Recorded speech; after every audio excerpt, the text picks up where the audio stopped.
پاکستان کے civil aviation sector کو challenges اور مشکلات کا سامنا ہے۔ کمپٹیشن کمیشن کی رپورٹ بول نیوز نے حاصل کر لی ہے۔ ایئر لائنز کے اخراجات کا 60 سے 70% حصہ ڈالر میں ادا کرنا ہوتا ہے۔ روپے کی قدر میں کمی سے مشکلات بڑھ رہی ہیں۔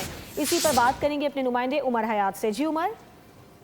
جی بالکل، کمپٹیشن کمیشن آف پاکستان نے جو ہے سول ایویشن سیکٹر کو درپیش چیلنجز اور مسائل پر ایک رپورٹ جاری کی ہے، جس کی تفصیلات بول نیوز نے حاصل کی ہیں اور کمپٹیشن پیدا ہو رہی ہیں۔ رپورٹ میں یہ بھی نشاندہی کی گئی ہے کہ خلیجی ممالک کی ایئر لائنز کا پاکستانی مارکیٹ پر نمایاں غلبہ ہے، جس کے باعث مقامی ایئر لائنز کو غیر مساوی مسابقت کا جو ہے وہ سامنا کرنا پڑ رہا ہے۔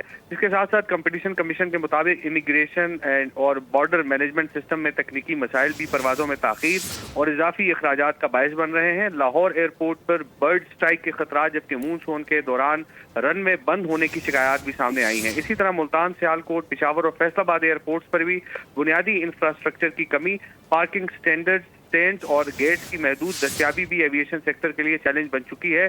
اور رپورٹ میں یہ بتایا گیا کہ ایئر لائنز کی ویب سائٹس پر سستے ٹکٹ دستیاب ہوتے ہیں، جبکہ گلوبل ڈسٹریبیوشن سسٹم یعنی GDS پر وہی ٹکٹ مہنگے ہوتے ہیں، جس پر ٹریول ایجنٹس نے تحفظات کا اظہار کیا ہے۔ کراچی اور لاہور ایئرپورٹس پر شہری علاقوں میں واقع ہونے کے باعث برڈ سٹرائک اور پروازوں میں تاخیر کے مسائل زیادہ دیکھنے میں آتے ہیں۔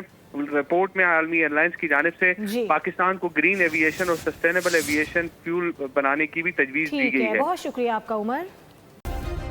سبسکرائب کریں اور بیل دبائیں تاکہ کوئی خبر رہ نہ جائے۔